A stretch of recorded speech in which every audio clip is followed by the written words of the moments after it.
It's okay. We've been here before. Carry on the light. They won't know it is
It's okay. We've been here before. Carry on the light. They won't know it hurts more.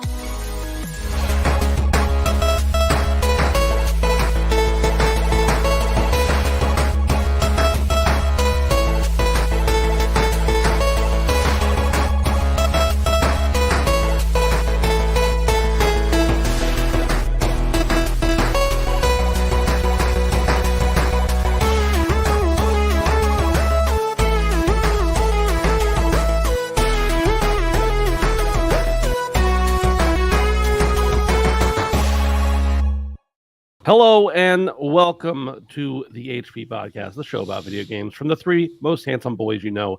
I don't know at what point that became the catchphrase we use for every episode, or I use specifically for every episode, but here it is. That's it. One of the most handsome boys you know is Dave. Hello, Dave. Welcome. How you doing?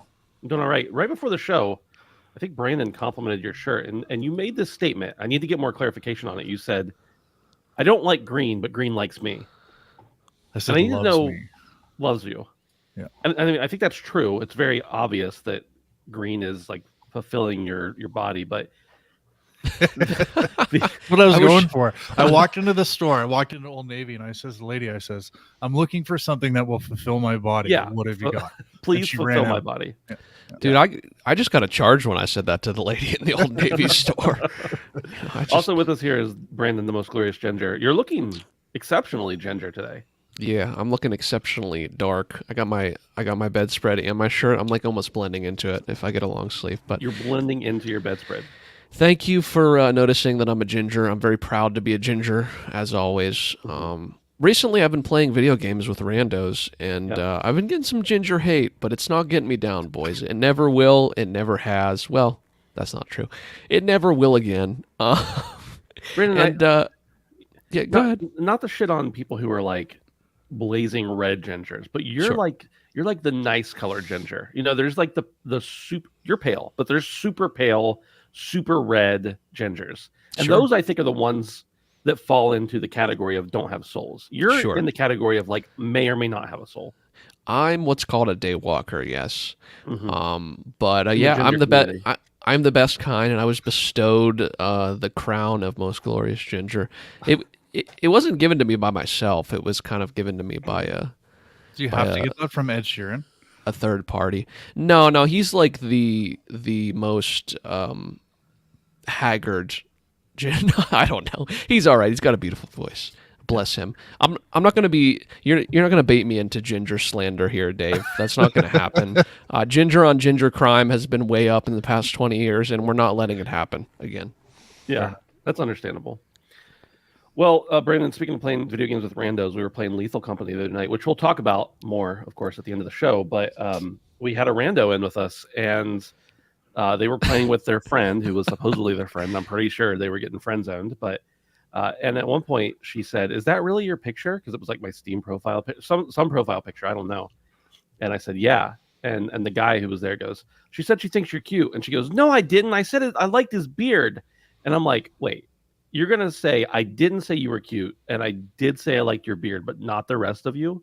Like I'm not looking for people to call me cute, but you can't Sure. just say only the part of your face that grows on you, not the rest of it. You can't just say that. It was just inappropriate, all around. And it was like about half the face is the beard. So, yeah, it's a little Yeah. bit confusing. It's been a truly wonderful experience playing a game like Lethal Company with random people. Some of the things I've experienced outside of even playing with you, Ben, has been very, very interesting to say the least. So. Yeah, absolutely. Well, Dave, good to see you in your green shirt. Brandon, good to see you here for yet another week. The devil has refrained from taking you away from us. Actually, can Not the today. devil take you if you don't have a soul? The devil waits for me to take him. Wow. That could mean a lot of things. Did I just give away a trade secret of the gingers? Brandon is dead. Holy shit. Trade secret of the gingers. Well, don't forget, if you want to support us, you can go over to patreon.com/handsofphantom. Sign up there for as little as $1 a month. If you're an audio listener, you get the show a day early with no ads. We appreciate you being there. If you are here with us live every Tuesday night at 7 p.m. on Bennett's Handsome YT, you can catch us here. Next week, brief announcement. Next week, the 19th. Is it the 19th? Yep. The 19th, we will not have a show. It'll be the following night, Wednesday, the 20th. Same time, same place. Non-patrons, you'll still get your episode on time. Don't worry. But yeah, got some Christmas stuff I got to do. So that night, and then if you want to hang out with us, you want to be part of the Discord, you can go over to handsofephantom.com/Discord. Sign up, hang out with us there. Talk about video games with nerds. Is that fair to say? Is it fair to just say like generalize everybody on our Discord as a nerd? We prefer to be called gamers, Ben. Gamers. I think they're Nerds synonymous. don't rise up. That's right. Nerds don't rise up. Have you never seen Revenge of the Nerds? Dude, nerds is a candy. Like that shit in the 90s. We're gamers, dude. Yeah. Gamers rise up. Oh, Lord, what is this? All right, boys, let's move into number one. Let's talk about something we talked about a lot before. E3 is dead again. E3, and this time, finally, It's a ginger. To preface this, we've had several scares about E3, and we've had several thumbnails centered around E3 being dead. This time, it's for real. E3, the iconic video game conference held annually in Los Angeles since 1995, although for a few years it was not in Los Angeles, but that's beside the point, has officially come to an end. According to an interview with Stanley Pierre-Louis, the president and CEO of the Entertainment Software Association, or the ESA, in the Washington Post, the cancellation of E3 2020 due to the COVID-19 pandemic, the shift to an all-digital format for E3 2021, and the subsequent cancellations of E3 2022, 2023, and 2024 raised speculation about the event's future. Pierre-Louis cited the changing landscape, stating that companies now have various means, including individual showcases, to reach consumers and business relations. The official E3 website and Twitter account confirmed the end with a farewell message. Dave, I want to get your take on this first. You have been to many trade shows, as we all have, but you never got a chance to go to E3. And I want to know how that makes you feel, and how do you feel about the end of an era? It's kind of bittersweet because I think my real interest into the gaming industry came when I was in my kind of early teens, just kind of waiting all year for like that next Metal Gear Solid 3 trailer to drop, and it usually came in and around E3.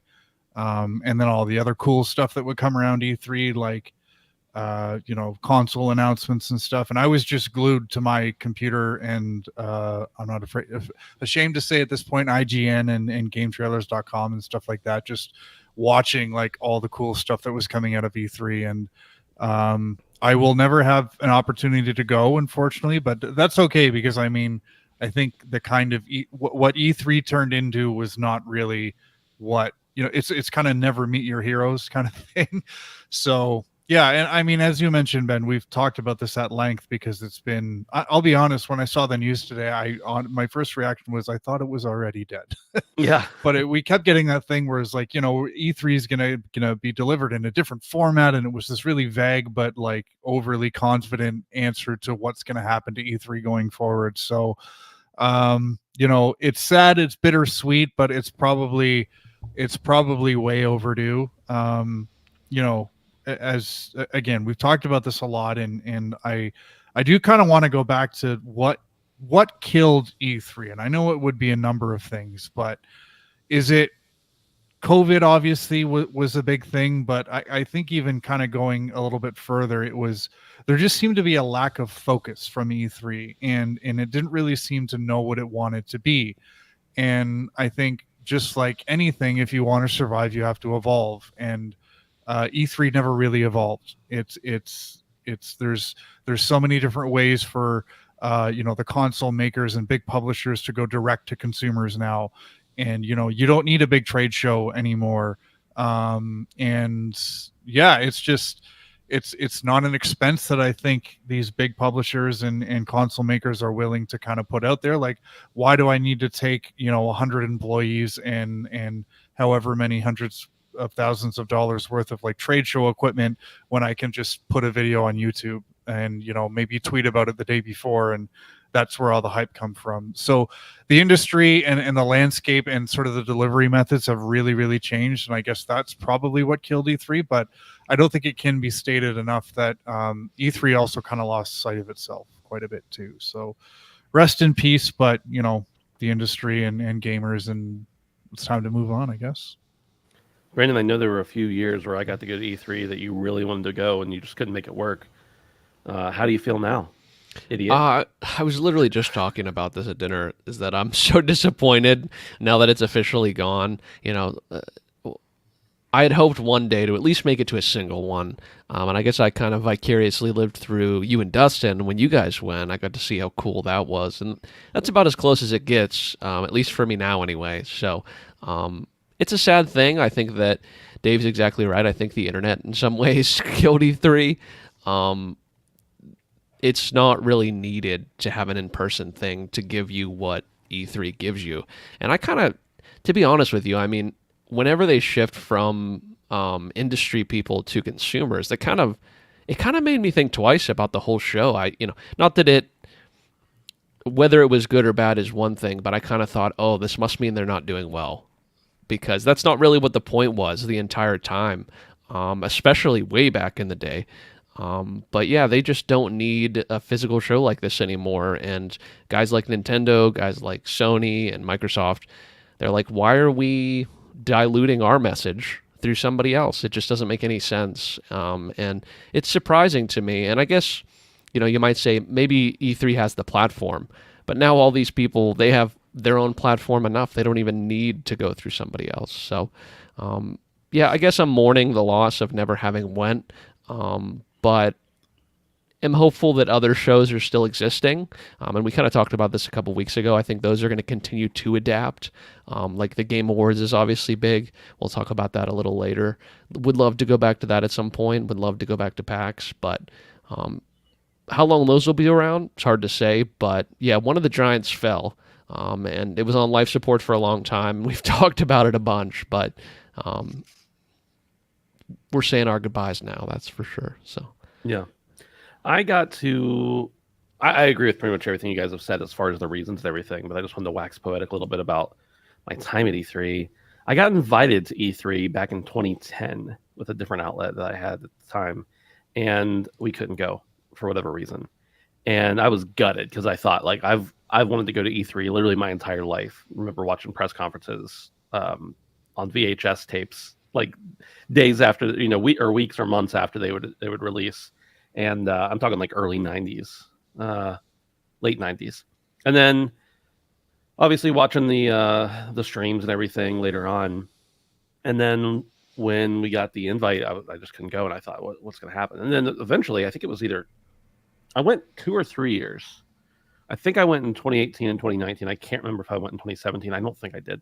Either way, 2018 was great. It was magical. It felt like everything. But that's when they started letting in more and more of the consumer folks. And that was fine for me because I had an industry pass and I got to, make appointments and go and do stuff. And I was like, whatever. And then even in just that 1 year, from 2018 to 2019, there was a dramatic difference. There was like a huge, incredible, dramatic difference in the attitude and the size of the place. And part of that had to do with the fact that Sony pulled out.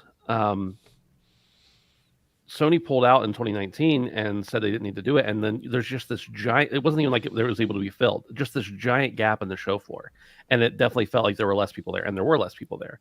And I remember saying, I don't know what's going on, but it just doesn't feel the same as last year. Like, it was still fun. We still had a good time. We did lots of coverage. We put out, hundreds of articles, not hundreds, dozens of articles and stuff. But yeah, and then of course the subsequent years, part of me wonders. Yes, all this other stuff that we've talked about has definitely been an issue in getting rid of E3 and being done with E3 and outgrowing it as an industry. But I really wonder if pretend COVID and all that stuff hadn't happened. Wouldn't that be nice, right? Let's just pretend that year didn't happen. That didn't derail it. Would it have still died out slowly after Sony left? I think it would have. I think other people would have stopped going as well. Yeah. So it was just kind of like another push in that direction. I think having to make everything digital kind of opened the eyes of people who maybe wouldn't have thought that previously, to be honest with you. And I don't have independent verification on this, but I know that I've been told by people who work at Sony that like a spot the size Sony would have was like $1 million just for the spot. God. That's not including all their setup stuff, not including bringing all the staff, not including hiring actors to run around and cosplay, not including anything, just to reserve a spot and have their name on the sponsoring stuff. And they're already members of the ESA who, their main goal is to advocate for the games industry. So really interesting stuff for sure. Let's take a few comments here. Ed says Nintendo killed E3. I don't know about all that, Ed, but it's definitely... Maybe he's saying the directs. The directs, but the directs were around before E3, right? Yeah, exactly. Yeah. Annie says, PAX is amazing. I mean, Owl fell this year, and that's so unfortunate. I assume you mean Overwatch League. Yes, I would imagine. PAX is amazing. We used to go every year. We haven't gone. 2020 was the last year we went. Yeah. We got back, and the world shut down, and then we haven't been back. Maybe it's time. Oh, actually, I can't this year. I'll talk about that later. I'll tell you guys about that later. Crap. I just had like an emotional upswing and then an immediate down. The funding just doesn't seem to be around for these things. I think that's true. I wonder if it's a matter of the funding isn't there, or if it's that they could be spending the money on executive bonuses instead, because people seem to be still making more money every year. I don't know. Oh, Alex says it's E3 over. I mean, that's true, but that's not a very good job, Alex. Appreciate it. Ed says, COVID accelerated its death. We'd probably be talking about E3 in the same way we'd talk about Games with Gold if COVID didn't happen.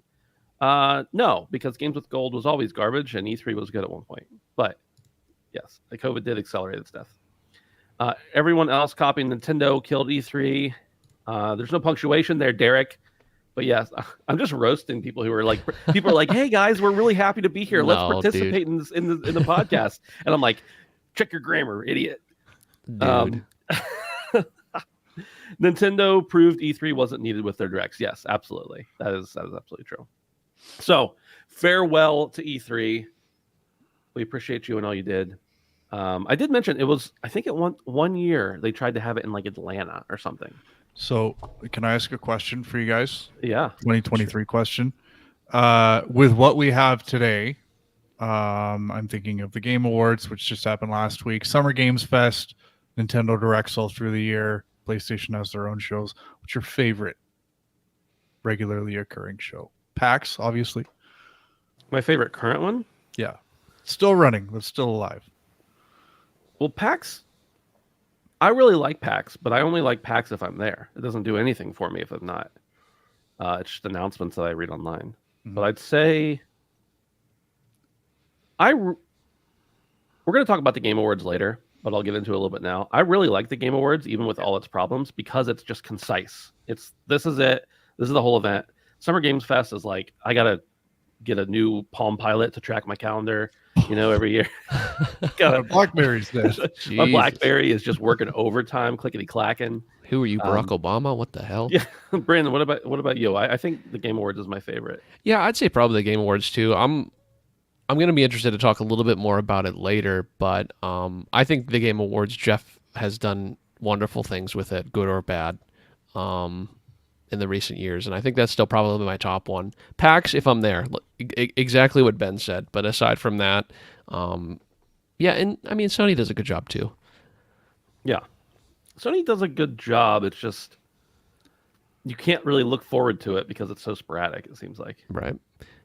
And every Nintendo Direct, everyone's so hyped for something that they know is going to come out, and then it never does. So Yeah. Dave, what about you? You asked the question, but Yeah, I'd have to go with Summer Games Fest just because I like that it's a number of big drops spread over a few days. I know it's like a week or something, but most of the big stuff comes, in the first couple of days. So I like that. I like that it's kind of a sustained high. I really enjoy the Game Awards. Same thing about Nintendo Directs as you guys, where it's like it's usually not that great. But yeah, I kind of like that little it's sustained hype around the Summer Games Fest. So yeah. And to be honest with you, now that we're saying it out loud, it is a little bit more fun to have all of this shit peppered throughout. Like I kind of do like the format a little bit better. Imagine a world where everything still gets announced at E3. Like that's great, but like I'm going to be at work for some of that, right? Yeah. And so like to have this shit kind of be all over the place and maybe I'll actually get to watch some of it live is really nice, especially for people all over the world. So I wanted to mention a couple other things real quickly in this hopefully and not hopefully last send off to E3. One is that as consumers, E3 going away, we're kind of like, well, whatever. We were just at home watching stuff on our TV. Now we're going to be doing the same thing. So it's like, okay. But I think as industry people, and I'm not even talking like my level necessarily, I'm talking like people who are in the industry. I feel like E3 was such a great place to make connections and right. meet people and stuff like that. And there aren't many events around anymore. Most everything is online now. And that's good in some ways and bad in others, obviously. But I think that's one big piece that we don't talk about enough is that some of those connections, some of those game ideas that came together on a napkin at E3. We've heard many of those stories over the years. A game, one of the defining games of our generation came together, or whatever. And then also there's the little, the thing that we all know about E3 is the press conferences. That's the things we get to see. The show floor is amazing, but the press conferences are great. Not being able to go to those press conferences ever again kind of sucks because they were awesome. And the Bethesda party every year ruled. But that's cool. There's little back rooms in E3 that aren't on the show floor where they would do like private meetings and they would show you all the new accessories. PDP would have their whole new line of Switch cases and everything like that. And I know that the way that stores, chains order things now are not the same as they used to be. But I do feel like being able to go and see those things ahead of time and see stuff like new controllers that were coming out before the general public, like that was pretty cool. So from an industry side, I definitely think there's a lot more to be missed than from a consumer side. From a consumer side, yeah, we'll get along, we'll be fine, but it's still, you're right. Like the sustained hype, I think, is what Dave said. Of that being gone, kind of sucks. But. Yeah, and I mean to kind of echo what you said, Ben. Some of the stuff you were talking about, we get a little bit at PAX, but I feel like it probably wasn't anything close to what E3 was able to offer. So yeah, I think it's just that there's more big names and more opportunities at E3 for those kind of connections and stuff. All right. Goodbye, E3. We'll talk about you never. Number 2. Let me pull up the thing here. Fntastic Studio, the developer of The Day Before, has announced its closure shortly after the game's early access launch. The statement on Twitter mentions the financial failure of The Day Before, leading to the studio's closure. The future of The Day Before and Prop Night is uncertain, but the servers will continue to operate. The game has been removed from Steam. Fntastic emphasizes that it did not take money from the public during development, with no pre-orders or crowdfunding campaigns. The publisher, Metona, expressed regret that the game did not meet player expectations and is working with Steam to facilitate refunds for players who choose them. The Day Before faced criticism for bugs, server issues, and for not aligning with its initial open-world MMO concept. And to add on to that, basically not aligning with anything they said about the game. Do either of you feel particularly passionate about this topic? I want to kick us off. Dave, you look like you're just yearning to speak there. And your mic is cut out. Not sure. Maybe you're muted there. No. Sorry, my daughter was crying upstairs, so I Could you ask her to stop? Yeah. So Ben asked, "Can you please?" Yeah. So what I was saying when I was muting is muted. I found this story fascinating. I was somewhat aware of this game, and I was aware that there was some hype around it. I don't know why, but people seem to be interested. And I think it was even featured in like an NVIDIA GeForce ad. Yeah. So I mean, that's you don't put an insignificant game in an ad like that ahead of its launch. So it's yeah, and I one of my favorite streamers, King Gathalion, he was streaming it on Monday or Friday whenever it came out, and he was again another person who was really kind of anticipating this game and really hoping, because something stunk about it, something really was off about it, and it turns out it just came out and it shouldn't have, and there's a lot of questions. The first thing that came to my mind when this news broke that the publisher was shutting down, or the developer was, I thought of our good friend Hassan Karaman at Blue Box. If you I know there's a lot of people in our audience that watch Colin Moriarty stuff. If you have not watched his interview with Hassan Karaman from Blue Box Studios and that whole shit, it is fascinating. It is fascinating to watch somebody attempt to lie so poorly about what they're doing and how they don't know what they're doing and all that kind of stuff. Getting back to the game, it appears like it was just a whole bunch of Unreal Engine 5 asset flips. A lot of the promotional materials that were put out there were, if you hold them up side by side with a number of other pieces from The Division or The Last of Us, or even the I Am Legend, there seemed to be a lot of plagiarism, and I'm just wondering what happened here. And it really looked like a scam. But now that this news has come out that they're giving all the money back, I think it was $30 to get into the game on early access, Canadian. Like I don't know what happened. Like how could you kind of fail and like pull the plug on something so quickly? So I don't know. It's fascinating, and I'm really looking forward to seeing how the story plays out, because it's interesting, and I hope this is a signal to the rest of the industry that like this dangerous trend we're seeing of just putting out dog shit and thinking that Twitch and Twitter is going to pick up on it and people will buy it. I just hope people kind of take this as a warning that you will be caught for bullshit like this. So yeah, very, very fascinating story that we're seeing unfold here. Brandon, I think the first sign of trouble was that their name Fntastic was spelled incorrectly. What do you think? Yeah, no, this is, Dave kind of said it. This is a very interesting story. I saw something on Twitter that said supposedly this is a leaked document from Fntastic's CEO, that they had roughly 201,000 buyers, and 91,000 of them had refunded the game up until the point of this message getting leaked. So that's, if that kind of gives you any mark of the quality of the game, that's it right there. But yeah, just a classic pump and dump, boys. You usually don't see something to this caliber, not on like a scale like this. And from everything I've seen, it's just like the writing was kind of on the wall, and how we are so brain dead as consumers and as gamers is kind of mesmerizing. And thankfully, there are measures in place to be able to refund games like this. So I guess I'm grateful for that at least. But yeah, it's just, you hate to see it, really. You really do. And that, and moreover, I guess on the Twitter, I don't know if you guys saw, someone from the official Twitter tweeted. Somebody Did said you just something say like the Twitter, the the Twitter. Walmarts. We gotta get The to the Twitter. Walmarts. The X, you see. I refuse Sorry. to call it that. But someone said something about the game coming out in a broken state or something, and they're like, "Oh, well, it was our first game. Shit happens." Essentially, is what they said. And it's like, not like this, my man. Like, not like this. This is unprecedented, and just bad. Just really bad for everybody, mostly consumers.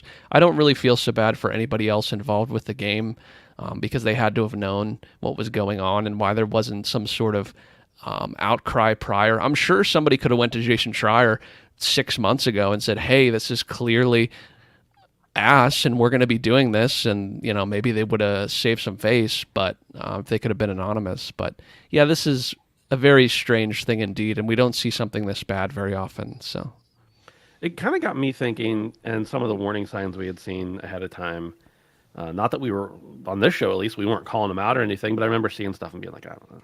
But you talk about people going like to squeal on it or leaking it or whatever.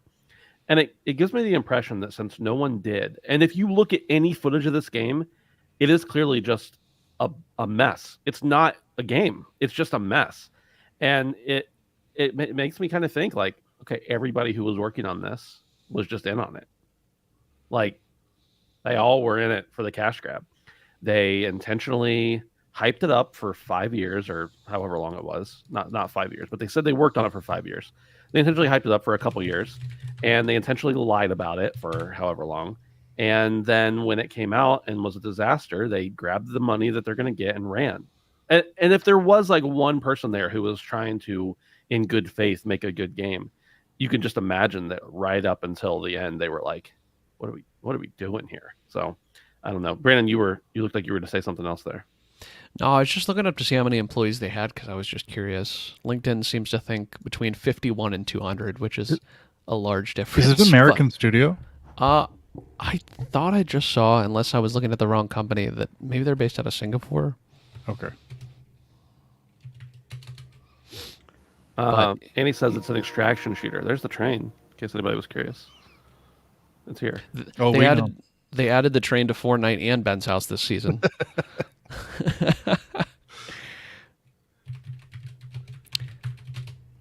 Yeah, truly strange indeed, boys. Yeah, Singapore. Singapore. What other game is coming out from Singapore that we just don't know if we can trust? Sorry, we have to talk about that at the end. If you reminded me. So. Oh yeah, that's good. That's a good point. Okay, a couple chats. Annie seems to be very upset about the day before. If this is the Annie I think it is, they really like zombies. Well, first of all, Ed says, Dave, just have your daughter watch the show like mine is. If I knew that, I wouldn't have sworn as much as I did earlier. So you don't know Ed that well, and I don't really know. I mean, I know Ed decently. He doesn't care. So okay, good to know. For a zombie MMO, it was very much not a zombie MMO. Another response: well, if people play it now, it was created by a dead developer, which means it's literally a zombie MMO. Derek says, this day before mess is one of the funniest things I've ever seen. Such an obvious scam. Absolutely. And he says it's an extraction shooter through and through. This was supposed to be revolutionary, and it literally wasn't. They stole $12 million and dipped. Derek says, developer is changing their name now too and have wiped their Discord website. CEO deleted his Twitter. Crazy. It is crazy. And if you ever had any thoughts about it beforehand that it wasn't a scam, I suppose the two options are this with all the stuff that's come out after the fact and the fact that they're wiping everything. It was a scam from the get-go and they meant for it to be a scam. Or they're terrified that they scammed people and they need to get away. They're trying to get away so they don't get doxxed and beat up in the street. Those are really the only options. Also, Ed says, curse more, actually. Damn. For his daughter to be involved. I don't know if that's sound advice or not, but you can take it as you will. R.I.P. Fntastic and E3. Yes. One of them, I will lay more flowers at their grave than the other, I suppose. Dave, there was something you said you wanted to talk about later. Was it Skull and Bones? Yeah. This is not on my docket. So why don't we just do it now? So No. It kind of came out at Game Awards, so I didn't have it in my Game Awards list to talk about, but it's related to something else. So we'll bring it up at the end. Tonight is just the show where we talk about things we've talked about before, apparently. Epic Games, number 3, has emerged victorious in its antitrust lawsuit against Google. The jury found that Google operated both the Google Play App Store and Google Play billing service as an illegal monopoly. Epic Games initially sued both Apple and Google 3 years ago over their practices within their app stores. The verdict is seen as a win for app developers and consumers. Globally, Epic Games argued that Google's app store practices were illegal, involving extracting high fees, stifling competition, and inhibiting innovation. The court's work on remedies is expected to begin in January, and Google is likely to appeal the decision. Brandon, you asked me about this right before the show started. We talked a lot about good old Epic and then Tim Apple fighting it out. Sure. Tim Apple over there at Apple fighting it out. And now they lost that case. Epic lost that case, I believe. Yeah. And now they've won against Google. Presumably, this if as long as this doesn't get overturned in an appeal, it will be ammunition to go back and appeal the Apple case. I don't know how law works, so maybe there's some time limit they had to do it within. I don't know, but this probably means pretty gigantic things for the industry, and honestly, potentially a giant revenue decrease for Apple and Google in these areas, at least. Yeah, I was literally just thinking the same thing. I mean, we talked a lot about it when it was going on with Apple, and I do think this will give them grounds to stand on. I wouldn't be surprised if we see that kind of kick back up after this. But yeah, I mean, I think this is an overall win for the consumer. I think that Epic, I've said it before, it's kind of awesome that they're taking on these giants, and I really was not expecting them to win after the last one. But maybe it'll be more accessible now for people to spend outside of these platforms, regardless of whether it's Epic or not. So like I said, this is wholly a win for Epic and the consumer. I mean, Epic's getting what they wanted, no doubt, but this will mean that other companies in the future will allow you to buy directly from them instead of through the store, which I think is good. I mean, I shouldn't have to buy through you to get something. And yeah, this is a win-win-win as far as I'm concerned. And I would love for them to go through and take out Apple as well, because if anybody can use less money, it's Google and Apple. I don't know. Maybe Epic doesn't need to get any bigger either, but I don't know. They're not quite as big as Google or Apple yet. So, Dave, what are your thoughts on this kind of record-breaking, world-ending decision? Yeah, I mean, this is going to have long-reaching kind of effects for years to come on the mobile industry. And we talked about this about a month ago, and I think at the time I kind of groaned a little bit at Epic, like they're just trying to pick a fight with Google again.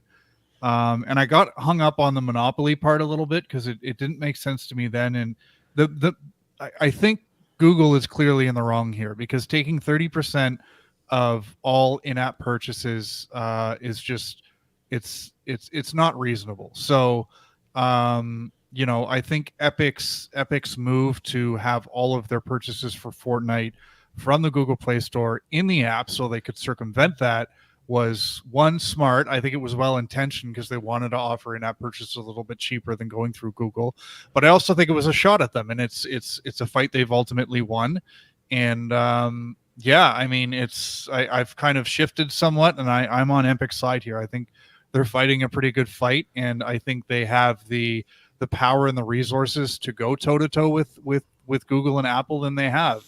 And I think this is hopefully going to make for a better storefront or storefronts for some smaller developers who probably wouldn't have had the resources to kind of stand up to Google like this. So good for Epic. I think what this is going to mean is Google's going to have to find another way, or just kind of survive off the money that they're making through their app store, just from other sources. And ultimately, this is going to mean that smaller developers are going to have more of an opportunity to make money on their apps, within their actual in-app purchases. So it'll be interesting to see how this actually progresses. Google, I believe, says they are going to appeal, and this could go towards the Supreme Court. So this definitely isn't over yet, but it certainly looks like there's going to be some changes on this front. So yeah, good for Epic.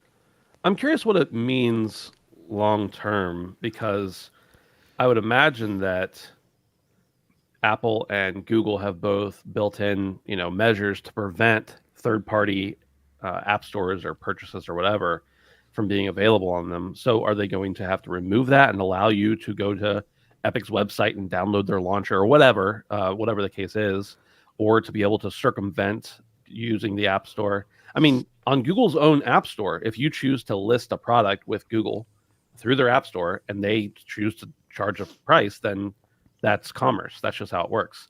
But the fact that you can't make any purchases, at least on a stock Apple or Android phone, without going through those app stores, then they're gonna have to make some things in there for people to be able to do that. So it's surprising to me that when you buy something on like Amazon, that they're not getting. I mean, Amazon's so huge, they probably could get away with making their own phone if they wanted to. But it's surprising to me that like when I'm using my iPhone to buy something on Amazon, that Apple doesn't get a cut of that, but they don't somehow. So it'll be really interesting to see how things work in the future and to see all the different stores popping up. I'm sure there will still be plenty of either small developers or developers who don't have the resources to, or as Dave would say, resources to make their own app store or make their own in-app purchases or whatever, and they're just content to go through Apple and Google. I'm sure that will still be the case, but yeah, it'll be interesting for sure. Will we see another loophole? Like, will this just force them to constrict more in a different way? I would say, if anything, so yes, potentially. But I think that another thing is I think that they sell their phones cheaper than they could otherwise because they know they're probably going to make money on the App Store. Kind of like we used to see with consoles, where they would sell consoles at a loss, knowing you were going to buy games and controllers and headsets and whatever else, and they're getting a percentage of all that. So they're going to make their money one way or another, but it's definitely going to cause some disruption, I think, is the best way to phrase it.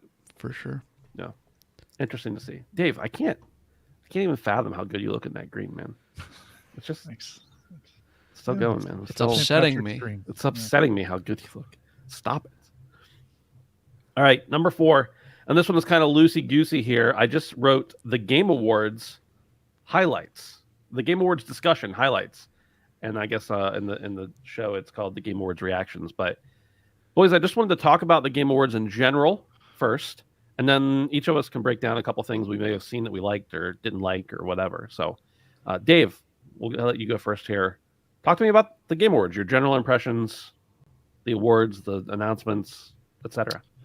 Yeah, bit boring this year for me. I mean, I'm about to talk about plenty of games that I saw that I either didn't know about before, or I did, and I've just seen more, and I'm kind of intrigued by them. But I guess I kind of went in hoping for a few things, and I didn't see them. There were not sort of the groundbreaking kind of I'm so pumped for 2024 now things that I was hoping for. There were some big announcements, but they're things I don't care about. So yeah, I don't know. I don't really care about the awards anymore. I don't know that I ever did. I did check the list the next day. I really think they need to stop the musical acts because they're really weird and kind of boring. I don't know what they would fill that with, but yeah, I think overall it was kind of a little underwhelming for me. Yeah. Brandon, what about you? Yeah, no, we've been watching the Game Awards for a long time now, and we've even went to a couple shows, so I feel like that gives us a little bit of a unique perspective. But this year was definitely full of stuff, but I will agree with Dave generally. It was kind of mostly boring. And to answer your question, Dave, if they got rid of the musical acts, what they could do is just make the show shorter. Because, I don't know, it was just like droning on at some point. Don't get me wrong.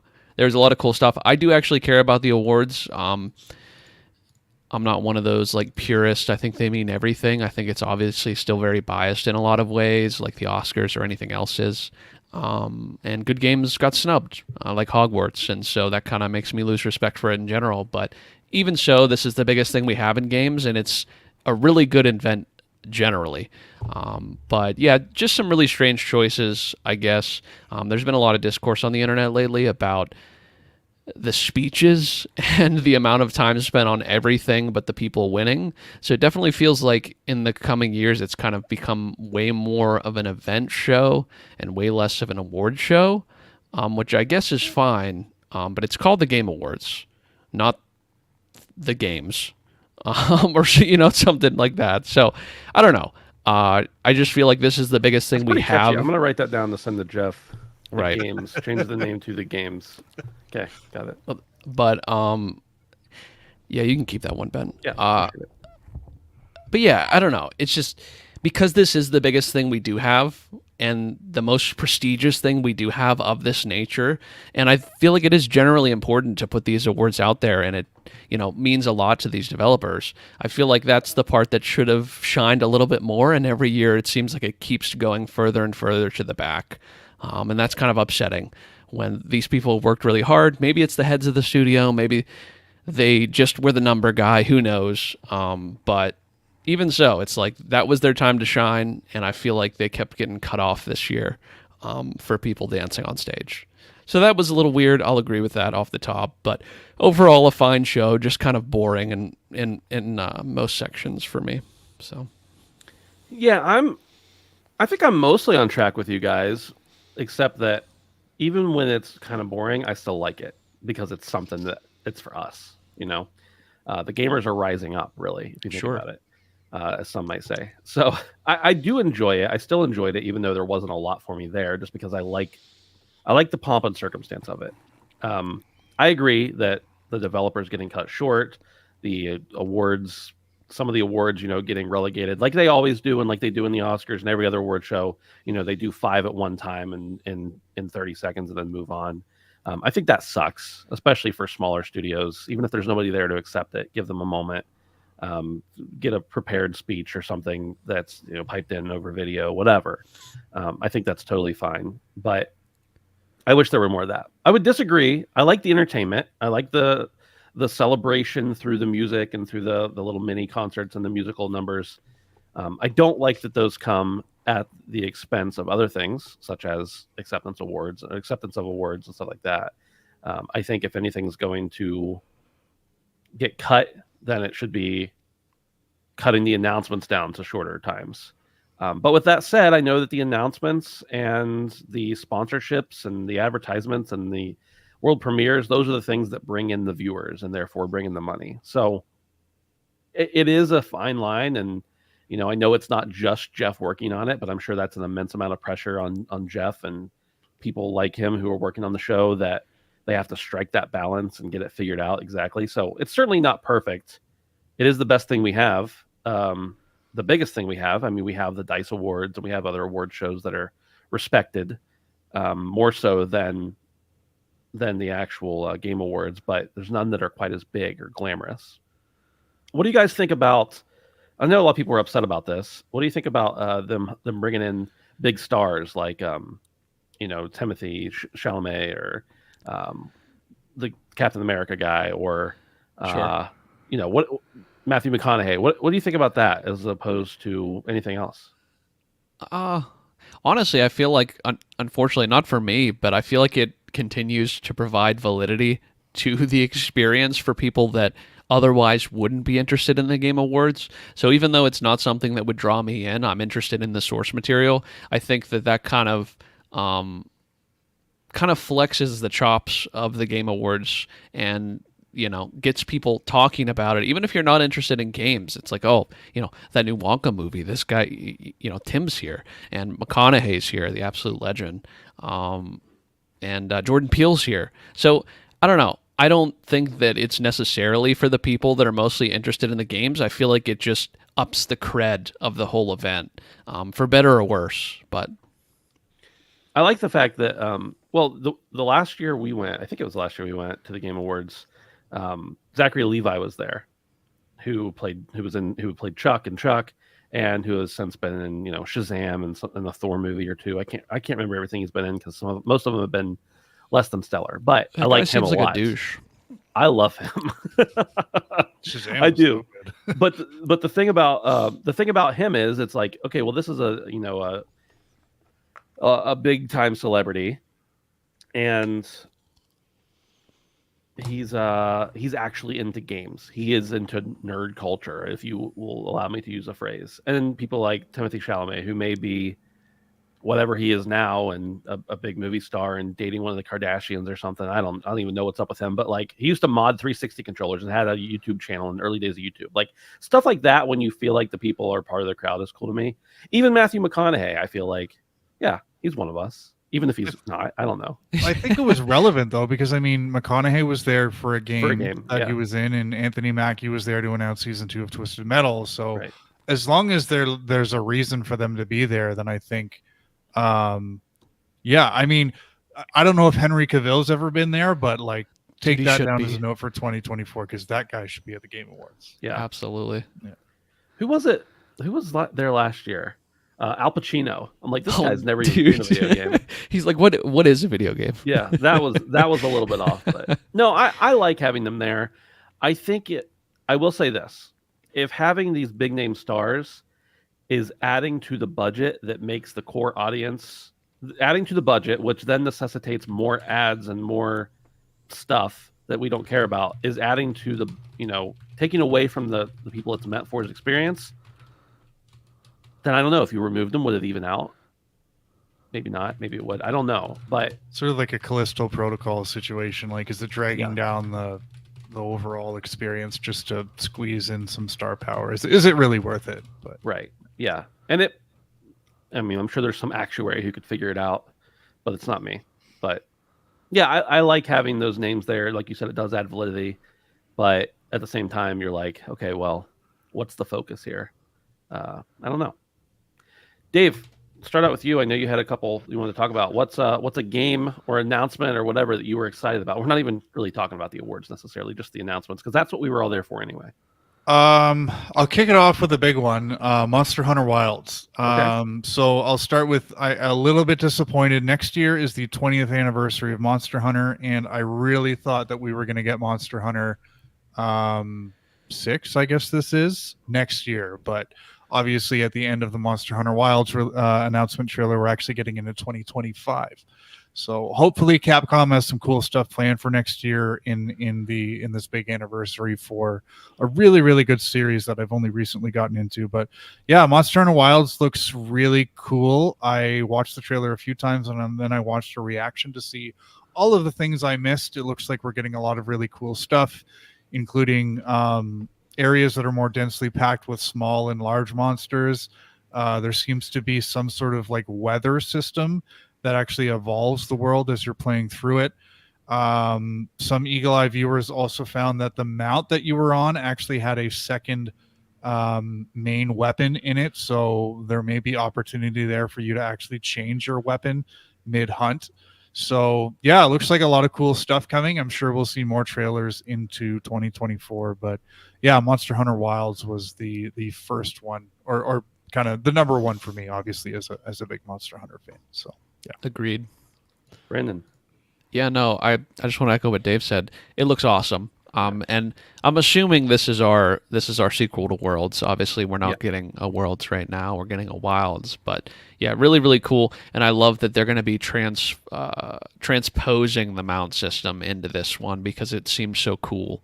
And the one I kind of missed out on. So, but another one of the standouts. Honestly, Ben and I were so confused. We watched the show at his house.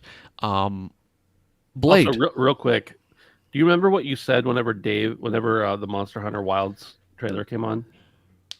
I don't. I think you said something along the lines of, "Oh man, where's Dave? He's probably gushing right now," or something along those lines. I was bricked up. I will. He was bricked. I know Dave well, but yeah, Marvel's Blade, which was really cool. Yep. At first, honestly, I thought it was Redfall DLC, and I was shivering in my boots. I was like, they do not have the balls to put out Redfall DLC now, do they? And luckily they don't. I remember watching Blade as a kid, and honestly, I was pretty young when I watched it. I was fucking terrified of that movie. Excellent movie though overall, and really glad to see a top tier studio, Arcane, finally working on something single player, which they stressed when they were talking about it. This is a single player game, which is very important and very good for them to stress at this point after the kind of falling flat on their face last time. So, but yeah, this looks really cool. We didn't see too much. Obviously, it's just a little cinematic, but just the idea of it is super solid. And I'm not going to let the vampire taste in my mouth kind of ruin this experience, if you know what I mean. So, yeah. For me, one of the first ones that I want to talk about is the whole collection or the remakes that Sega's doing. Dude, Sega, wasn't that like a shotgun blast to the fucking TV screen? It was really just was. like they announced they're doing new games or remasters. Or I haven't 100% figured out what it is. I think it's new games. For Jet Set Radio, Golden Axe, Shinobi, Crazy Taxi, and Streets of Rage. And when I saw this, I was like, "What is this? An ad for like a collection that they're putting out?" And then I realized it was going to be, either reimagining or new games or whatever. And that's very exciting because all of these games, except for Golden Axe, I never played Golden Axe, but all of these games I played extensive amount of hours on earlier in my life, and just really looking forward to bringing some of that goodness home. And then just the balls they had to be like, hey, here's 5 classic franchises we're bringing out new games in, and then say no more. I'm like, oh, wow, okay, cool. I usually don't like that, but the fact that there was gameplay for all of them, the fact that there was like a little bit of screen time for each one, just that one got me pretty good. Dave, back to you. 2024 is going to be the year of the 2D side scroller. So we get Prince of Persia fairly early next year. It's like in the second week of January. There was another game announced called Tales of Kenzera Zao. And this was an EA Originals game. It was introduced by the voice actor who played Bayek from Assassin's Creed Origins. So this game looked really cool. It 2D side scroller, looked really stylish, had some great looking graphics. Looks like it's got a cool story behind it. And it's nice to see EA kind of funding these smaller titles under their Originals banner. So this is one that I thought looked really, really cool. Having just finished Metroid Dread, like I'm kind of chomping at the bit to play more of these smaller kind of 2D side scrollers. Tales of Kenzera Zao. Maybe they could work on the name a little bit. Please. I'm sure I'll remember it someday. So, yeah. Brandon, back to you. I don't want to say I'm excited for this game, but I want to talk about this game. What about Sean Murray coming on stage? That was my next one. Dude, he comes up there, right? We all know what's going on. He's got a lot of goodwill right now. You know, we've all forgotten the game has gotten amazing. Perfect. He comes on stage, and what is one of the first things he says? We're making a more ambitious game than No Man's Sky. And I thought to myself, if there was anything that maybe your legal department or somebody, if there was exact words that they could tell you to not say, I think it probably would have been exactly that. Yeah, because his media coaching did not do their job for sure. Dude, it was so, like, I was in disbelief. I almost leaned back in my chair like, this guy's got to be fucking trolling, right? I think you and I just looked at each other and we're like, yeah, it's just like, more ambitious? Are you fucking kidding me? Nonetheless, I mean, we could talk a little bit about this. I do find it interesting, and I feel like Light No Fire is the name of the new one, by the way. Light No Fire, correct. And instead of taking a million trillion planets that are all mostly empty and randomly generated, we're now taking that all and fitting it into one incredibly large planet, which I feel like was probably a better idea from the get-go. Yeah. So I don't want to say I'm excited for this game because I'm not a complete moron, but it's very interesting what they're doing, and they have won a little bit of faith from me. Not a pre-order faith, but I know that they're able to fix and make something good. They just have to make sure they don't release it too early. Mm-hmm. So this game looks interesting, and I was seeing side-by-sides on Twitter of like the original No Man's Sky trailer and this today, which was kind of interesting. But yeah, I don't know what you guys thought about that, but I was fucking floored when he came on stage and was talking about that. The gameplay looks fine. I guess we'll see. And I love the idea of hanging out with the boys, exploring a planet. But yeah, what do you think? Annie in chat says, how is No Man's Sky still winning awards 10 years later? Great question. It is. Whose pockets are they filling?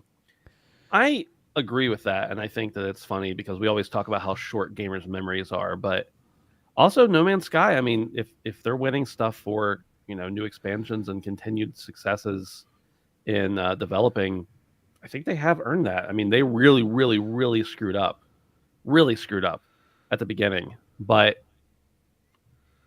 good faith making it right. I asked Brandon before, I'm like, why are they still putting out all these free expansions? Is it to gain your trust for the next game so that you buy it? Absolutely. Just trusting. It's got to be it, and frankly, it's working. It's working. Probably. Yeah. I mean, it really is. He's on stage. He's on stage. Yeah. But the new game, so they did announce DLC, but the new game, Light No Fire, does look pretty cool. We'll see how it really is. I can guarantee you this. I will not be pre-ordering it or buying it on day one after their track record, Right. just to make sure. The next thing for me is the finals. We have talked about this game a lot on the show. We played a lot of it in the betas and the alpha. And I told Brandon before the show, I said, hey, finals is getting announced and coming out tonight. And it did. Hell yeah. I mean, I saw some stuff online. I didn't see anything definitive, but I saw some guessing, and I was like, that makes sense based on what I've seen in their Discord and whatnot. So I'm going to talk about the finals here in a couple minutes when we talk about what we've been playing. But I was really excited. It's finally out. Great game. Runs super well, and it's a lot of fun. And hopefully many more people are going to discover it in the days to come. I mean, it's huge. I'm not pretending like it's some hidden gem, but it's definitely one that I think a lot of people who don't normally play multiplayer shooters are going to check out and enjoy, in my opinion. Let's go around one more time, and then we can just give some honorable mentions. Dave, one more thing from you. Okay, I want to give a shout out just to spite Kojima. Kamuri. This was the game that was announced from Akumi Nakamura. Mhm. She was the girl that became popular like 2 game awards ago because she was so 2 or 3. bubbly and yeah. So she's got her own That was studio the now. Bethesda show. Right, The Bethesda, E3. sorry. Yeah, I was there. She's got her own development studio now called Unseen, and apparently this game Kamuri does not have a publisher. So Jeff Keighley showed it off at the show, and all we got was a teaser trailer, but it showed more than OD, and I think this deserves more of your attention than that pretentious bullshit. So yeah, so it looks really cool, really Damn. stylish. I kind of got like Jet Set in Tokyo vibes from this game, and I'm really looking forward to seeing kind of where this progresses. But yeah, Annie just said in the chat there, it looks insane, and again, just being sort of a tease and no real gameplay, we assume. Mhm. I'm really excited to see what else Unseen kind of pulls out for Kamuri. So Yeah, absolutely. It just getting the fact that we get to see her present probably more now as they reveal the game is exciting. So, Brandon, last one for you. Dude, Zenless Zone had some mad jiggle physics. I was peeping that during the game show. Just shout out to that. I mean, Yeah. So Brandon's calling out the jiggle physics while he's sitting next to my children in the same room as them. dude, they don't. Just to put that out there. Dude, they don't know what was jiggling. you can What were see you my thinking about hands, when you were brother. 10 years old? You don't want to know. Right. Anyway, It didn't bother me. It doesn't bother me. I just got a little brain fog after that. It's all good. The Mecha Break game looked pretty cool. Yeah. I was talking to Ben about it, and I feel like it's going to be hard to follow being the second act after Fires of Rubicon, Armored Core. But the gameplay for it looked really cool. It looked very bullet hell-esque and very fast-paced gameplay. So depending on how it plays, like I said, it's going to be kind of hard because From's niche is making games that play really, really well. You don't have to like them, but they play amazing, and they're pretty fair and consistent. So I'll be interested to see more about this game kind of being reintroduced into this genre and to kind of see how that plays out, because some of the battles look pretty cool. So I don't know that there was too much, though, to be honest with you, boys. I do think The Last Sentinel was cool as well, but... Yeah. Although I did think it was funny how it's like, they're like, hey, here's a badass. It's a girl. It's like, okay, Whoa. we know. Like, that would have been a big reveal 20 years ago. Right. Uh, Ben, I gotta see what you're thinking about Hellblade now, because I feel like you're a Hellblade guy. Were you glad they actually showed off something more than nothing? Yeah, I liked the first game a good bit. I only played it this year, and the second one they had showed off basically nothing to this point, and I still kind of feel like they showed off nothing because it was just a fast-paced, Fair. gorgeous trailer, but it was just super fast-paced. Didn't really spend much time on anything specifically, so I'm excited for it. I really like the story elements of Hellblade, and I'm sure those are still going to be there. The combat I thought was fine for the type of game it was before, so it can't be worse, I would hope now, but we'll see for sure. Yeah, that was one that I was a little. I was happy they showed more than they did at E3 or whatever it's called now, but I was a little disappointed that they didn't spend more time in nitty gritty, I guess. Sure. I want to, for my last one, I want to shout down a game, and that is Suicide Squad: Kill the Justice League. It looks like absolute garbage, and the trailer's all whatever. But there was an alpha or a beta recently. We may or may not know things about that, but what I will tell you is the only thing I'm speaking from is seeing all of the hype up to this point and the trailer, and I can tell you it does not look good. So it's not. I love DC and I love those style of games. I would think this game needs a Game Pass pickup or something for it to succeed, or else it's not going to do well long term, in my opinion. Dude, if the IP of a game is enough to propel you forward, and that's like your driving factor, I feel like these games do great, just like Marvel, Avengers. Marvel's Avengers looked better than this game looks to me at this point before it released. Damn. Yeah. I don't know about looking better. Yeah. Yeah, it's rough waters, I think, ahead for that game. So, yeah. Dave, you wanted to talk about Skull and Bones real quick. Yeah, so Skull and Bones officially has a release date. This is a big moment in our lives, fellas. So we made it, February 25th or something like that. I have a resolution that I am going to fail, and this resolution, the penalty for not completing it was to have to play Redfall. I stand before the court today to seek an injunction on this penalty. I would like to ask that instead of playing Redfall, I will buy and complete Skull and Bones. Just for some journalistic kind of integrity, and somebody needs to play it, right, boys? It's not going to be either of you. So I would like my punishment to be changed. I will spend money and get Skull and Bones day one, and I will play it. Here's you don't even know what you're signing up for. Yeah, that's true. Can you complete Skull and Bones? That's what I'm saying. Well, maybe I'll give it's it the old college try. I mean, if I can't, No, I'm saying it's a live service game. Is it even possible to complete it? Well, it'll have a campaign. I guess. Yeah. maybe. I don't know. Redfall seems like a worse punishment to me, and I feel like you deserve the worst punishment. But you're not wrong about somebody on the show needing to play Skull and Bones. I say because I was slandered for Warzone, I'm going to say no. I'm going to say no just off the bat because the Discord shamed me for my loophole of Warzone. I'm going to say no. Ben might be able to veto though. I don't know. No, I don't know. I don't know his powers. I was gonna say yes, but I don't know that. I don't think we have veto power. I mean, I put the show together, but I'm not the king here. We're all equal. I don't know that I can overrule you. So I think we kind of have a stalemate. In good faith, I will allow this change. Oh, okay. And then, hey, if you want to throw your boy a bone, that can be up to you. That can be up to the audience as well. You're saying you want to play Call of Duty.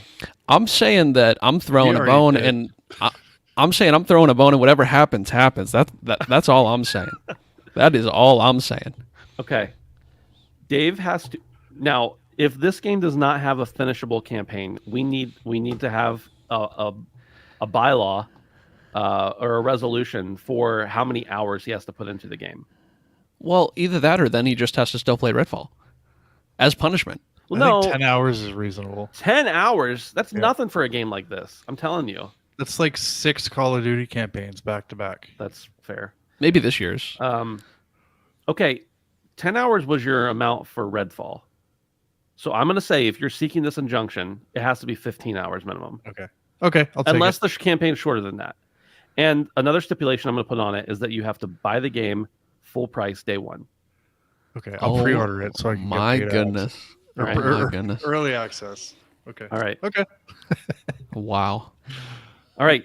For those who have been following along at home over the last year or so, Dave has failed. He is failing a resolution, which his punishment for failing that resolution was to play Redfall.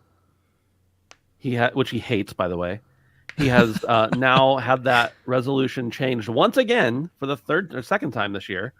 And instead of having to play Redfall, inevitably, he will have to play a minimum of 15 hours of Skull and Bones, and he has to purchase it with his own hard-earned Canadian dollars and play it at release Yeah. and spend at least 15 hours in it. Yeah. Okay. The country of Sounds- Singapore will thank me. Sounds fair. They're the only ones. Yeah. They're the only ones, Dave. Dave, if it's good, I'm going to be so mad at you. I will admit I want to play the game, and Yeah, I I know said you this. do, I yeah. said this in Discord. I there's some part of me that wants to play this game. There's some part of me that wants to play it too, but it's the part that hates myself. Fair enough. All right, boys, let's move on to the end of the show here and talk about what we've been playing. By the way, if you haven't already and you're watching live, go ahead and smash that like button for me. Yes, I said smash because I am a YouTuber. That is what we do. Thanks. Dave, we'll kick it off with you first to talk about what you've been playing this week. Sure. As I mentioned at the end of the show last week, I picked up a GameCube. I've started my retro gaming journey. It's you can see it in the background there. Yeah, there it is. Sorry, this is right back there. I can't see anything.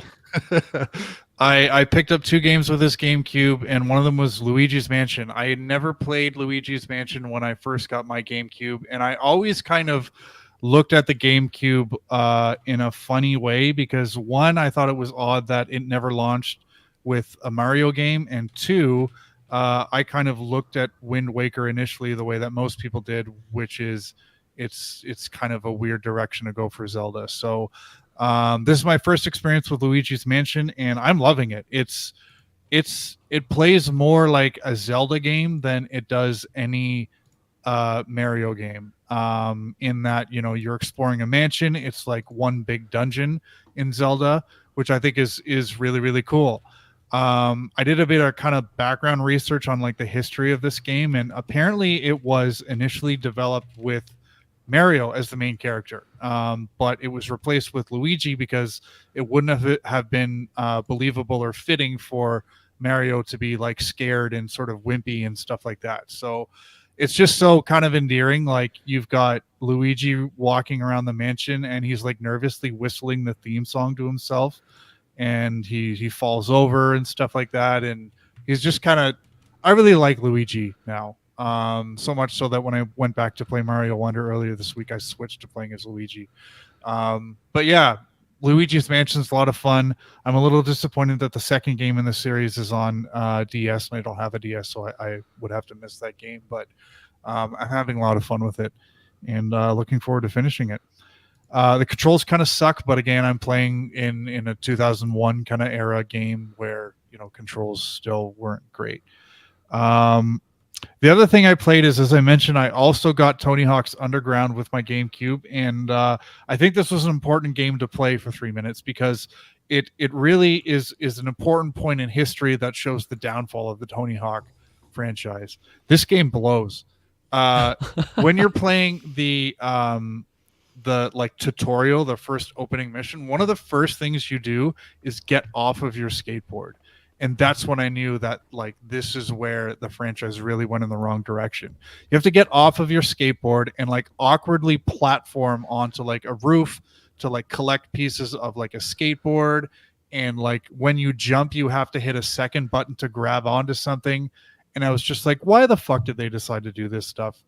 But yeah, Tony Hawk's Underground, don't buy it. You probably haven't because it came out like 20 years ago. But yeah, it's bad. I feel like it's a cult classic. Like a lot of people like Underground, and I don't know why because I didn't care for it either. No, it's just it kind of went like this weird open world direction, and they threw in all like these real skaters who like talk to you, and you have to pick up missions for them and stuff. And it's just, I don't know, put me in a small enclosed space with a bunch of really cool, you know, skateboarding level design and stuff like that. But yeah, it's just I'm not going to play any more of it. But again, I Luigi's Mansion is what I wanted. Underground was just a throw-in, so it's okay. Dave, did you play the other Tony Hawk games? Any of the other Tony Hawk games? Yeah, I think the first Underground was the third one or the fourth one. Fourth or fifth? Yeah, so Yeah. I definitely played the first two quite a bit. So. I wonder. I'm thinking about now some people I know who like Underground, and I wonder if it was their first one, and that's why they like it. And Could the be. reason that old heads like us didn't like it was because it was too different than the first two or three. So that's just a speculation. That's just me gatekeeping, I guess. I don't know. Unintentionally gatekeeping. Brandon, Yeah. I think we share a few games here. as Yeah, normal. man. So I will hop in. Yeah, absolutely. Interrupt So the finals did come out, as Ben said during the show. What were we playing the other night? Maybe Fortnite, and I was like, God damn, I wish I was playing the finals right now. And it's here. What a great way to be announced on one of the biggest stages in gaming. The finals is dropping right now. I love when this happens. So, played a couple rounds of that. Really, really enjoyed it. The battle pass is out. Pretty interesting stuff in there. Got some new maps. Got a different mode, which was cool. Nothing groundbreaking that's been different that I've seen from when we played, but it didn't need to be. I was happy with the package I had then. So the new level's really cool. It's in Las Vegas, and there's like slot machines everywhere, and the heavy character can just fucking blitz through all these slot machines, and all this non-collectible coins go everywhere and stuff. So super, super cool. Runs just as well as the beta did. Very surprising how good this game looks and how good it runs and how it's really tiny as far as file size goes. So bravo to them overall. This game is amazing. I enjoy playing it by myself, not quite as much as with a team, but it's still loads and loads of fun. I don't know what you thought, Ben, but just still as fun as it ever was, really. Yeah, I very much enjoy the finals. The movement is fantastic. The destructibility creates some entirely wacky scenarios. The technical aspect of it, the fact that it's like 17 or 20 gigs, somewhere under 20 gig, It's I'm pretty sure. crazy. And I know there's not that many different levels and everything, make it crazy. But really, just the fact that the movement is there. There's 3 different characters you can play as with different play styles, and they each bring a little something different. And I can tell you this already, I'm going to be quickly outpacing this game. I feel like we're pretty decent now, but this is a game that sweats will thrive in. And we're not even playing ranked, and sometimes we're doing fantastic, and other times we're just getting absolutely demolished at every turn, just people who have way better strategies than we do. So I'm going to still play it, and I'm going to try to play as much as I can before the metas are created that I can't keep up with because I'm an old man. But I'm really enjoying it. I wish them much success. I mean, it's Nexon. They have much success. But with this game, there's people who have been playing this game who do not normally play multiplayer shooters or anything like that. So it's been a lot of fun getting in there. I did buy the battle pass because I wanted to. One of the things I don't like about the game is that anytime you want a cosmetic, if it's not in the battle pass, you can't use the currency you make in game to buy it. It's all real money, which, hey, it's a free to play game. You have to expect those kind of things. I get it. But I do wish that if I'm grinding away, that I could be able to afford to look different than just the random NPC character that they put you in as. But other than that, I like that you can earn money to unlock guns. I like that there's a cap to the money that or to unlock guns and accessories and different types of weapons and abilities. I like the fact that they cap how much you can earn at 3,000, and most of the things cost like 800. So that once you get to 3,000, you have to unlock something new, because otherwise, I feel like people just get stuck in the same characters and don't ever think about trying anything new. So I really like that aspect of it. It has caused me to want to experiment with some stuff. Like I was at like 2,800, and I was like, well, if I don't buy something now, I'm just going to be losing in-game currency that I could be spending on something. So I like that aspect of it for sure. But yeah, I'm having a lot of fun with it, and not looking forward to the day when I'm totally and completely outclassed. Yeah, it will come. What I will say though, Ben, as well, is that the free stuff in the battle pass actually is not.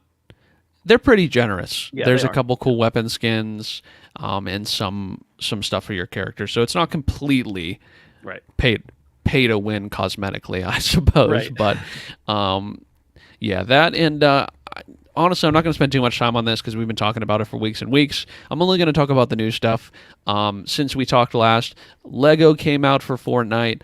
Rock Band came out for Fortnite. That's just what I'm going to call it because that's what it is. And Rocket League Racing came out for Fortnite, and that's been a pretty interesting experience. I'm going to glaze over 2 of them pretty quickly. The Rocket League one is interesting. Ultimately, not something I'm going to play very often. It is really a full-fledged mode, and they have confirmed that all of these modes are permanent entries into the Fortnite lore. But the same with the Rock Band one. It's not going to be something I try often. When cool songs come in, maybe I'll pop in for a song or two. But I'm seeing tons of people buy shit, and the 9 yards, which it's Fortnite. That's kind of how it goes. But Something that does interest me a little bit about that is Harmonix and Fortnite have confirmed that they are trying to implement a system to allow you to use your old peripherals, which would be really interesting. I don't know how they would do that. And I also got a text from Dustin today saying there's some sort of new guitar coming out for a third-party company, which is really interesting as well. Yeah. Yeah. So good things are coming as far as that goes. I feel like this is just the beginning, and they have good bones, but not something that I'm going to play long term unless there's more updates. And lastly, the Lego stuff. The Lego stuff is actually really cool. I'm not like a huge Lego guy. I like Legos. I like building them occasionally. I have a couple sets, but I'm not like. I feel like when people like Legos, they fucking love Legos, and that wasn't really what drew me in. But yeah, it's literally just like Minecraft, you know, and it's super fun to be able to play with 80 of your friends and kind of build an experience. And Ben and I both love these crafting games, these survival crafting games, and it just kind of fell into a nice niche, and I feel like they did a really good job, you know, kind of coming out with a competitor to Fortnite, so, or Minecraft. Yeah, I've really enjoyed it as well. And of course, the timing, as usual, hits when the train comes, but that's okay. God, it's so loud. It doesn't feel that loud until I'm recording, and I'm like, it's not so that loud. loud. No, us. Yeah, it's okay. it's loud to me. Okay. It's charming. So I'll talk a little bit more about the other modes as well. The Rock Band mode sucks. I'll just say it. It's not the same playing on your keyboard with DF, HJ, K, whatever the configuration is. It's not the same not being in the same room. It's not the same when you're playing the drums and you're not playing on the drums, and you're playing the guitar and you're not playing on the guitar, and you're playing with some other friends who you can't see and you can't hear and you can't see what they're doing. I love the fact that Harmonix is still working on this type of thing, and I think that's really cool because when they bought them, we were all like, "What are they going to do?" And so they're carrying on that legacy. I like that a lot, but I don't like the fact that the game mode just isn't that much fun to me. Like Brandon said, I'll pop in here and there, but it's not where I'm going to spend most of my time. I have been playing a lot of the Rocket Racing, and I've actually done something I don't normally do with anything, is dipped into the ranked. I actually did it one night because I was getting frustrated that I was destroying everyone in the casual play. Like I was beating people by 15, 20 seconds every match. Children. And I was just like, this is boring. So I jumped into ranked, and now I'm getting some competition. I'm in silver 1 or silver 3, whatever's the higher one of those. I don't remember which one's higher. And I'm starting to like get a little frustrated that I'm not winning more often. So that's the good side. I don't know if this is an eternal game mode for me by any means, but it was something new to try, and I seem to be decent at it. I wouldn't say good, but I can compete, I guess is what I'll say. I'm doing better than Dave's doing in Gran Turismo challenges. That's what I'll say. I saw a middle finger there, I think. Not sure. The other thing is the Lego Fortnite. I have spent a fair amount of time in there, or Fortnite Lego, whatever, and I really enjoy survival crafting games like Brandon mentioned, and I have been sucked in completely. I said before, when it got announced, before it actually came out, I said something along the lines of I'm in danger, and that's true. I've spent a lot of time in there, and mostly just exploring and trying to find new ways to build things. And I haven't even really, like last night, Brandon, you weren't around, but I started messing around trying to build a monorail in there. Lots of parts, and I was like, I'm gonna figure this out. And I know that other people have probably already figured that stuff out, but I don't like, unless I get stuck on something, I don't really like to like go and watch other videos and see things. I like to just figure stuff out for myself in these games. So it's really fun. I'm having a lot of fun with it. It is great, like you said, to be able to jump in with more of your friends than normal in a game. You know, you can have 8 people in a world in Fortnite Lego, and that's a lot of fun. Annie in chat says, I think you should try 7 Days to Die. I have tried 7 Days to Die. I did not love it, but I've been told that I didn't play it right. So I'll have to check that out. Brandon, maybe we could check that out with Davey sometime. Dude, I would love to try that out. Yeah. I've seen good things. Yeah. Ed asked, Ben, have you played Amplitude or Rock Band Unplugged or Blitz? I have not played any of those. I've played all the Guitar Heroes, all the Rock Bands, and enjoyed them. But I have not played any of the other ones. I said all the Rock Bands, and of course, he said Rock Band Unplugged, so I haven't played that. But as far as regular Fortnite, we've actually spent less time in regular Fortnite than in Battle Royale than we have Yeah, in the literally. past. But Yeah. I'm enjoying it. I'm still trying to get the weapons down and figure out what I like. And of course, as soon as I do, they always change them. But I like the way that the maps work a little differently now. I like the fact that the circles, like, they're not as predictable. They're going to move on you and go outside of zones and everything. So having fun in there. But honestly, I've just been so consumed with thinking about Lego Fortnite when I'm playing Fortnite that I haven't spent a lot of time in the old Battle Royale, I suppose you could say. So, been having a good time. Yeah. Brandon, continue. But lastly, I've been playing a lot of Lethal Company, and I know we talked about it briefly last week. I don't remember how much of it we had played last week, but since then I played about 20 hours. And man, this game is fucking awesome.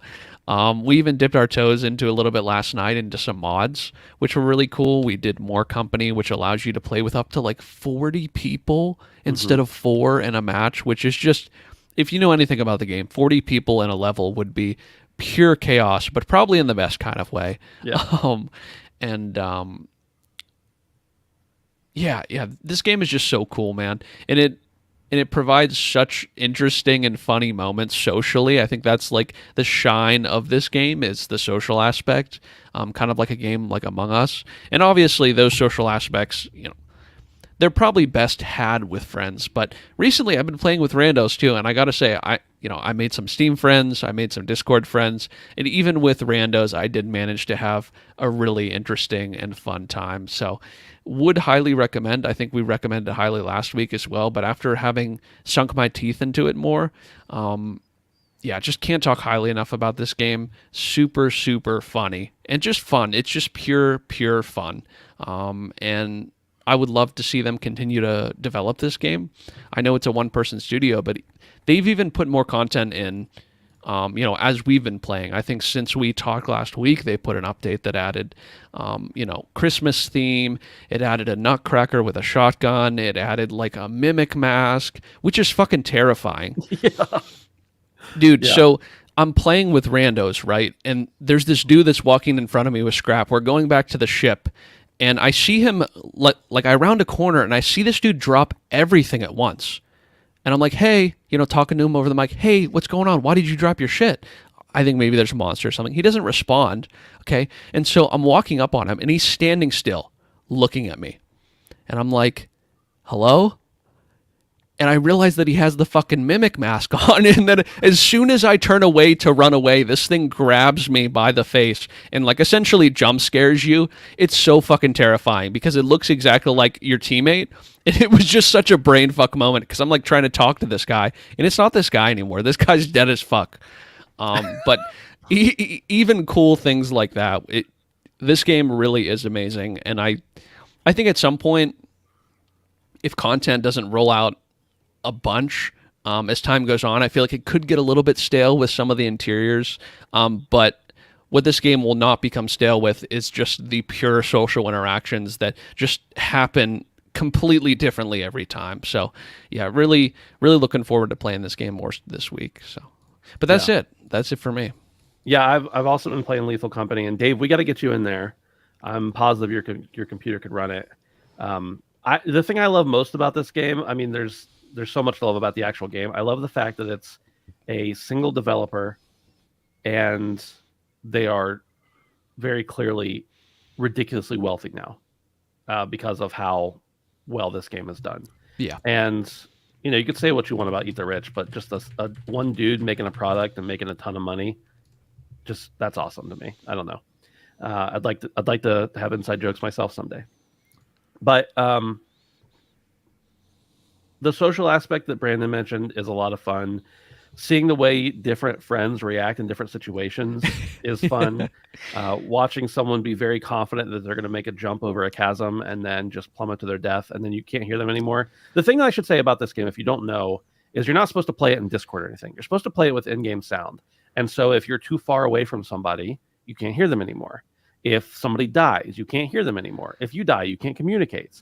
And just watching someone like fall over a cliff and hearing them go, ah, shit, and then they're just gone. They're just gone forever. Dude, Is some of the most fun I've ever had. Ben, literally, let me tell one more story. So Ben walks into this room. It's across, like, you have to jump across a chasm and then you have to jump again, and it's difficult. Like, I fall down many times. But Ben jumps across and I'm dead, so I'm watching our buddy's Justin's screen, and he's watching Ben from the other side go into this room. And Ben comes back out with like a thing on his face, a monster on his face. And for a couple minutes before the monster kills you, it's like, help me, help me. It's like you can still hear them. And Ben walks out to go back towards the bridge with this thing on his face, clearly going to die.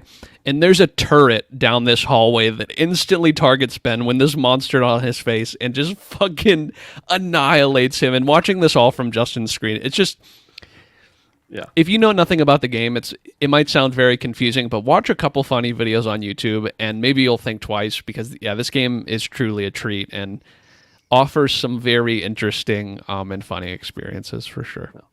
If you're in the Discord and you have Lethal Company or want to pick it up, it's only $10. Maybe we could do a game night sometime, and That would be awesome. Get a bunch of people together. More company, dude. Yeah, absolutely. There's a mod that we'll walk you through. It's really even Brandon figured it out in like 10 minutes. So I did. It's a good time, and I think Brandon's right that it could get stale as far as content, but I think that the social interactions and playing games with your friends and watching them, freak out or get scared, never gets old. In my opinion. So maybe the game will get old, but that stuff, you're not going to feel the fatigue from that. Sure. And that's it for us and what we've been playing, and for the show in general. A little longer tonight than normal, but we give you extra content, so you should go over and support us on patreon.com/handsomephantom for as little as $1 a month. We appreciate your support there.